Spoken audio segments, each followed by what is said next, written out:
پتہ ہے شیعہ کیا کہتے ہیں؟ ایک عربی ہے تیجانی، پہلے مالکی تھا پھر شیعہ ہوا، اس کی کتابوں میں سارے ریفرنسز ہماری کتابوں کے، میں تھک گیا ہوں ڈھونڈ ڈھونڈ کے کہ کسی جگہ اس کو جھوٹا ثابت کر دو، لیکن نکلتا ہے مواد ہمارے یہاں سے۔ ہمارے ساتھ کیا ہوا، جیسے پولیس نہیں کرتی عوام کے ساتھ کہ خود پوڑی رکھتی اور پھر برآمد کر لیتی ہے، بھئی تم سے چرس برآمد ہوئی۔ عراقیوں نے سارا مٹیریل ہمارے یہاں رکھ کے اب نکال نکال کے کہتے ہیں یہ تمہارے ہاں سے۔ کہتا ہے یہ جو 1 سال ہے نا جس میں نبی کریم صلی اللہ علیہ وسلم کا دماغ ہیک ہو گیا تھا، شیطانی قوتوں نے قبضہ کر لیا تھا، یہ پورا سال وہی حضور کے قریب ترین جو رشتہ دار تھے عرب کے قانون اور اصول کے مطابق وہی پھر ان پر آتی تھی، ڈائیورٹ کر دی تھی اللہ پاک نے۔ وہ جو سال پر وہی نازل ہوئی علی پر، وہ جب علی لے کر گئے، جب قرآن اکٹھا کرنے لگے صحابہ تو علی لے کر گئے تو صحابہ نے وہ لینے سے انکار کر دیا، ابو بکر اور عمر نے لینے سے انکار کر دیا۔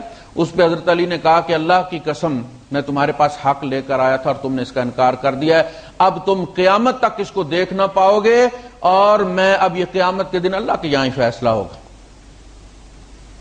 ثابت کر دیا نا، سال حضور پر جادو کر کے ہم نے ان کی بات کو ثابت کر دیا۔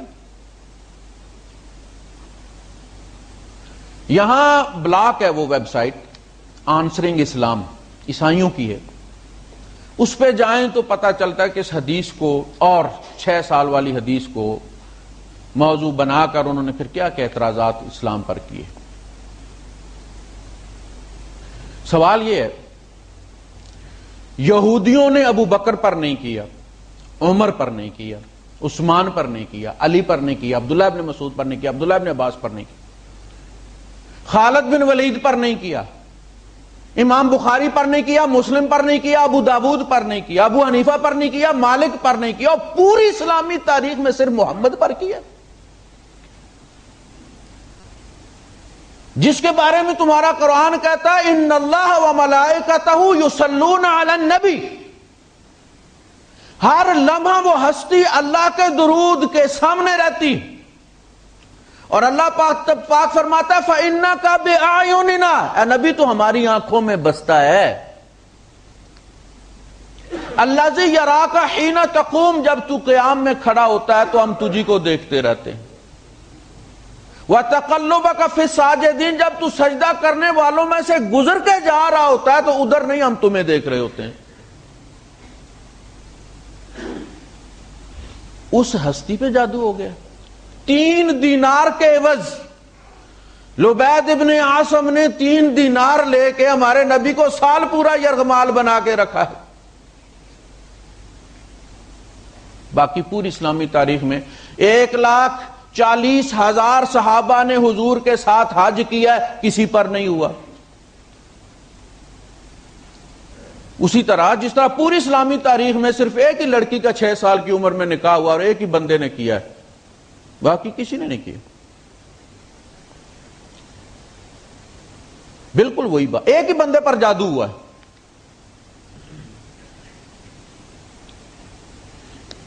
اب جب اللہ پاک اپنے نبی کی حفاظت نہیں کر سکا بھائی صاحبان، تو میں آپ کا ایمان کیا بناؤں؟ میں تو یقین نہیں کرتا۔ ابو بکر جساس الرازی رحمت اللہ علیہ اپنی کتاب احکام القرآن میں جادو والی آیات جو ہاروت اور ماروت والی ہیں ان پہ تبصرہ کر رہے ہیں، 4 پیجز کا تبصرہ ہے ان کا۔ وہ لکھتے ہیں کہ محمد صلی اللہ علیہ وسلم کی نبوت پر ایمان اور آپ پر جادو ہو جانے کا عقیدہ دونوں ایک بندے میں اکٹھے ہو ہی نہیں سکتے۔ اگر جادو ہو گیا تو آپ نبی نہیں ہیں، اگر آپ نبی ہیں آپ جادو ہو ہی نہیں سکتا۔ جو ہستی سوتے میں، جادو ہمیشہ کہتے ہیں جی غفلت میں ہوتا ہے، جو ہستی سوتے میں بھی جاگ رہی ہوتی ہے اس کا قلب آن لائن ہوتا ہے اپنے رب کے ساتھ، سوتے میں وہی نازل ہوتی ہے۔ اس لیے نبیوں کو سوتے سے جگایا نہیں جاتا چاہے نماز کا وقت بھی ہو جائے۔ اس لیے موسیٰ علیہ السلام سوئے ہوئے تھے تو ان کے ساتھ جو بندہ تھا اس نے جگایا نہیں تھا۔ جب وہ مچھلی سمندر میں چلی گئی تو اس کے جھنجھوڑ کے بتانا چاہیے تھا نا، کہا کہ نبیوں کو جگایا نہیں جاتا، مبادا وہ اللہ کے دربار میں ہوں اور تم مداخلت کر دو۔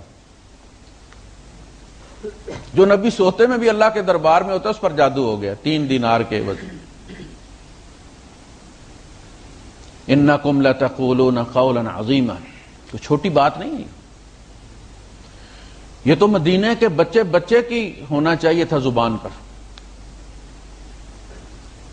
کہ جس نبی کا آسمان محفوظ کر دیا گیا۔ آپ کو پتا ہے کہ قرآن کے نزول کے بعد جنات کی قوتیں محدود کر دی گئی ہیں، جادو ختم ہو گیا ہے، اب جادو نہیں ہو سکتا۔ میں چیلنج دیتا ہوں، دنیا میں بڑے سے بڑا جو جادوگر ہے مجھ پر کر کے دکھائے۔ قرآن گارنٹی دیتا ہے انہ لیس لہ سلطان علی الذین آمنوا وعلی ربہم یتوکلون، ان کا زور نہیں چلتا، ان کی کوئی طاقت نہیں اس شخص پر جو ایمان والا ہے اور اپنے رب پر توکل کرتا ہے۔ یہ الٹے لٹک جائیں، اس کا کچھ نہیں بگاڑ سکتا۔ انما سلطانہ علی الذین یتولونہ والذین ہم بہ مشرکون، جو رب کے مشرک ہیں، شیاطین کے دوست ہیں، انہی پر ان کا بس چلتا ہے۔ مومن پر جادو ہو ہی نہیں سکتا، تو نبی پر کیسے ہو سکتا؟ جس کے آسمان کو محفوظ کر دیا گیا ہے اس کی جان کو محفوظ نہیں کیا گیا؟ جو سدرۃ المنتہا سے آگے چلا گیا ہے جہاں جبرائیل کے پر جلتے ہیں، اس کو جنتر منتر نے قابو کر لیا۔ جو نماز میں کھڑا ہوتا ہے تو فرشتے دیکھ لیتا ہے، فرماتا ہے یہ دعا کس نے کہی ہے؟ میں نے دیکھا کہ 30 فرشتے اس پر ٹوٹ پڑے ہیں۔ فرشتے دیکھتا بھی ہے، فرشتے گن بھی لیتا ہے۔ جس کے سامنے سے نماز پڑھتے ہوئے شیطان گزرتا ہے تو وہ اس کو پکڑ لیتا ہے اس کے حلقوم سے، کہتا میرا دل کرتا تھا میں مسجد نبوی کے دروازے کے باہر اس کو باندھ دوں تاکہ مدینے کے بچے اس سے کھیلیں، لیکن پھر مجھے اپنے بھائی سلیمان کی دعا یاد آئی، میں نے چھوڑ دی۔